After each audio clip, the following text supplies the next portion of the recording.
হয়, নমস্কাৰ।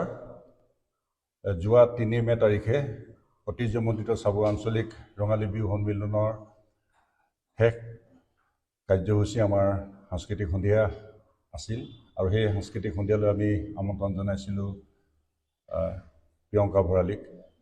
আৰু অনুষ্ঠানটি খুব সুন্দৰভাৱে সুচাৰুৰূপে চলি আছিল আৰু শেষ নিশা প্ৰায় ২ বাজি ওচৰা-ওচৰি এটা অপ্ৰীতিকৰ ঘটনা আমি প্ৰত্যক্ষ কৰিবলৈ পালোঁ। যিহেতু সেই সময়ত মই সভাপতি হিচাপে আৰু মোৰ সহযোগী উপসভাপতি কাৰ্যকৰী সভাপতি সকলো আমি প্ৰথম শাৰীতে বহি আছিলোঁ, সকলোখিনি প্ৰত্যক্ষ কৰি আছোঁ। আৰু মঞ্চতো শিল্পীসকলে যেতিয়া গীত পৰিৱেশন কৰিছে, বাদ্যযন্ত্ৰ তেওঁলোকে সংগত কৰিছে, তেতিয়া আমাৰ সমিতিৰ সম্পাদকসকল আটাইকেইজনেই আমাৰ মঞ্চত উপস্থিত আছিল। গতিকে আমি যেতিয়া অবাঞ্ছিত অনাকাংক্ষিতভাৱে এজন যুৱক উঠি গৈ চেলফি ল'বলৈ গৈছিল আৰু সেই চেলফি ল'বলৈ যাওঁতে প্ৰিয়ংকা ভৰালীয়ে সপুষ্পময় কথা কেইটামান ক'লে আৰু সেই কথাকেইটাত আমাৰ সমিতিৰ কেইজনমান সদস্যই খুব আৱেগিক হৈ তেওঁ ছাত্ৰজনৰ ওপৰত মানে হতাহতি হ'ল, ব্যক্তিজনৰ ওপৰত, আৰু এটা অপ্ৰীতিকৰ ঘটনাৰ সৃষ্টি হ'ল।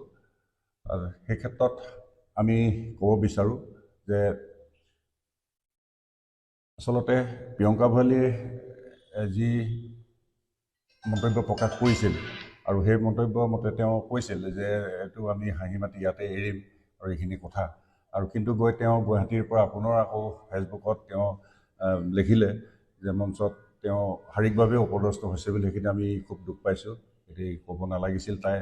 যিকিনো এই ক্ষেত্ৰত আমি দুখ পাইছোঁ আৰু মানে ভৱিষ্যতেও তেনেকুৱা মানে শিল্পীক আমি আমন্ত্ৰণ নজনোৱাৰ কথাটোৱে আমি চিন্তা কৰিছোঁ আমাৰ আঞ্চলিকখনে।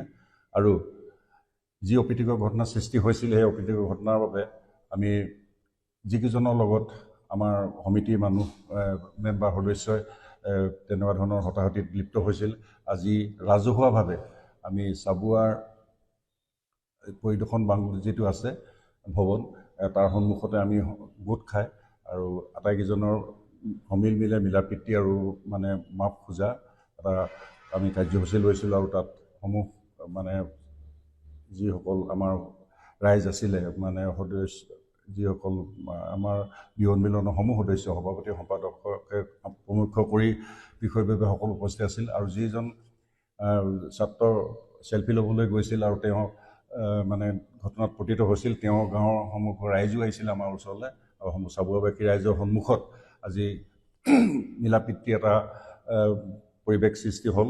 আৰু দুয়োগৰাকী ফালৰ পৰা মানে ভৱিষ্যতে অনাগত দিনত এনেকুৱা ধৰণৰ পৰিস্থিতি আমি লিপ্ত নহওঁ বুলি প্ৰতিশ্ৰুতি দি সমগ্ৰ ৰাইজে তাক ক্ষমা কৰিছে, চাবুৱাবাসী ৰাইজে। আৰু আমিও আশা ৰাখিছোঁ যে চাবুৱা ঐতিহ্যমণ্ডিত ৰঙালী বিহু সন্মিলনখনৰ যাতে গাত কালিমা নালাগক, আৰু আমি তেওঁলোককো আমি আমাৰ ফালৰ পৰা ক্ষমা কৰিছোঁ। আৰু ভৱিষ্যতে আমিও আশা কৰিছোঁ যে তেনেকুৱা ধৰণৰ অপ্ৰীতিকৰ ঘটনা নহওক। আৰু যি কি নহওক, এতিয়া এটা সুন্দৰ বাতাবৰণৰ সৃষ্টি হৈছে। আমি অনুৰোধ কৰিম যাতে এই বিষয়টোক লৈ আৰু বাদানুবাদ নহয়, আৰু কোনো ব্যক্তিয়ে তৃতীয় পক্ষই যাতে এই ঘটনাটোক লৈ আমাৰ সামাজিক মাধ্যম বা কোনো সংবাদপত্ৰ বা তেনেকুৱা ধৰণত যাতে এই বিষয়টোক উত্থাপন নকৰে, তাৰ বাবে আমি সজোৰে আহ্বান জনাইছোঁ। আজিৰ পৰা চাবুৱা আঞ্চলিক ৰঙালী বিহু সন্মিলন সমূহ সদস্যই আমি আশা ৰাখিছোঁ যে এই ঐতিহ্যমণ্ডিত বিহুখন যাতে অনাগত দিনবিলাকত সুকলমে পাতিব পাৰে, আৰু ইয়াৰ যি মান মৰ্যাদা আছে আমি তাক অটুট ৰাখিম বুলি আমি ভাবিছোঁ। গতিকে সমূহ ৰাইজলৈ পুনৰবাৰ আমি ক'ব বিচাৰিছোঁ, আমাৰ আঞ্চলিক ৰঙালী বিহু সন্মিলনৰ যি অপ্ৰীতিকৰ ঘটনা সংঘটিত হৈছিল অনাকাংক্ষিতভাৱে, আৰু সেইখিনি ইয়াত আজি এখন ৰাজহুৱা অনুষ্ঠান সভা পাতি তাতে মিলা মিছা কৰা হ'ল। হয়, মই বক্তব্যতে কৈছোঁ যে সভাত মানে আমাক দুখ দি গুচি যোৱা আমাৰ মানে প্ৰিয়ংকা ভৰালী, আমি পুনৰবাৰ আমি এই অনুষ্ঠান তেনেকুৱা ধৰণৰ আমাৰ চাবুৱা আঞ্চলিকলৈ আমি আমন্ত্ৰণ জনোৱাৰ পৰা আমি বিৰত থাকিম। আৰু দ্বিতীয়তে আমাৰ যিকেইজন ক্ষমা কৰিব সদস্য সদস্য ইয়াত আছিলে আৰু তেওঁলোকেও যাতে সংযত হয় আমাৰ কাৰ্যসূচী চলোৱাত সহায় কৰিব, যাতে কাৰ্যসূচী বিঘ্নিত নহয় তাৰ কাৰণে আমাক সহযোগ কৰি যাব। আৰু যিজন ব্যক্তি প্ৰহিত হ'ল বুলি কৈছে যে চেলফি লোৱা ছাত্ৰজন, তেওঁকো আমি কৈছোঁ কথা কিছু যে তেওঁ আমাৰ পুত্ৰসম এজন ল'ৰা, আৰু তেওঁক আমি কৈছোঁ যে যিকোনো বস্তুৱে অত্যাধিক হোৱাটো বেয়া, অত্যাধিক আৱেগিক হোৱা, অত্যাধিক ফূৰ্তি কৰা বা তেনেকুৱা ধৰণৰ কথা। গতিকে সেয়া অত্যাধিকেই সকলো বিষ নিচিনা হয়।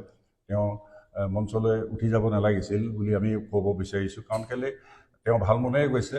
তথাপিতো মানে এটা সমিতি অনুৰোধ জনায় বা আমাক কোনো অনুমতি নোলোৱাকৈ তেওঁ যোৱা এজন ব্যক্তি, আৰু সেই ব্যক্তিজন তেনেকুৱাকৈ যোৱাৰ কাৰণে অনাহূত এটা পৰিৱেশ সৃষ্টি হ'ল। আৰু যি পৰিৱেশৰ কাৰণে আমি সমগ্ৰ বিহু সমিতিখনে আমি এতিয়া লজ্জানত হৈছোঁ। গতিকে তেখেতকো আমি মানে এই মঞ্চৰ দ্বাৰাই আমি আহ্বান জনাইছোঁ যে ভৱিষ্যতলৈ যাতে তেওঁ খুব সংযতভাৱে এজন দৰ্শক হিচাপে মানে তেওঁক আমি সমাজৰ সুস্থানত লগ পাম বুলি আশা ৰাখিছোঁ। ধন্যবাদ।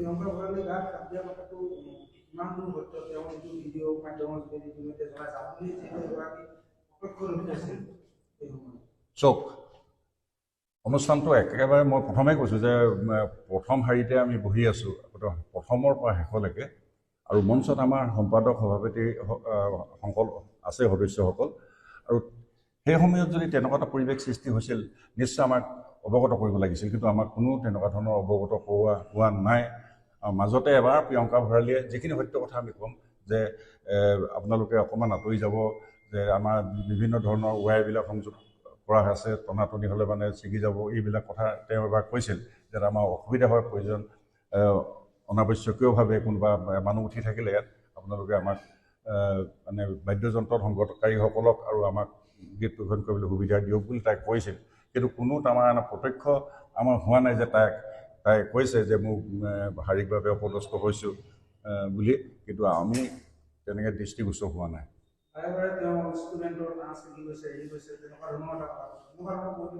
তেনেকুৱা ধৰণৰ পৰিৱেশটো আমাৰ প্ৰত্যক্ষ হোৱা নাই, আৰু ইয়াত সমগ্ৰ সৰ্ববাসী ৰাইজ আছে, হাজাৰ হাজাৰ মানুহ দৰ্শক আছে, কোনেও এইটো দৃশ্য দেখা নাই যে বাৰে বাৰে হোৱাটো। হয়,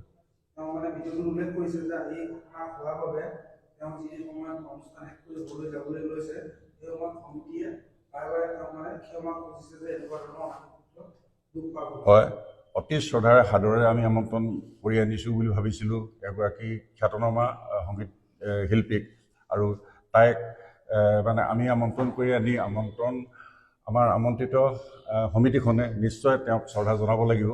আৰু আমাৰ আমন্ত্ৰণ ক্ৰমে তাই আহিছিল, যদিও আমি ধন দি তেওঁক আনিছোঁ, তথাপিতো আমাৰ এগৰাকী মহিলা শিল্পী হিচাপে আমাৰ কিছু কৰ্তব্য আছে। আমি তেওঁক কৈছোঁ যে আমাৰ অজানিতে যদি কিবা অকণমান অসুবিধা হৈছে গতিকে আপুনি আমাক ক্ষমা কৰিব। তৎসত্ত্বেও তেখেতে আকৌ কথাখিনি যেতিয়া ফেচবুকৰ দ্বাৰা সামাজিক মাধ্যমৰ দ্বাৰা প্ৰচাৰ কৰি সমগ্ৰ অসমৰ জনসাধাৰণৰ আগতে কথাখিনি প্ৰকাশ কৰিছে, তেতিয়া আমি অকণমান দুখ পাইছোঁ। সেয়েহে আমি অন্তত দুখ প্ৰকাশ কৰিছোঁ এই ক্ষেত্ৰত।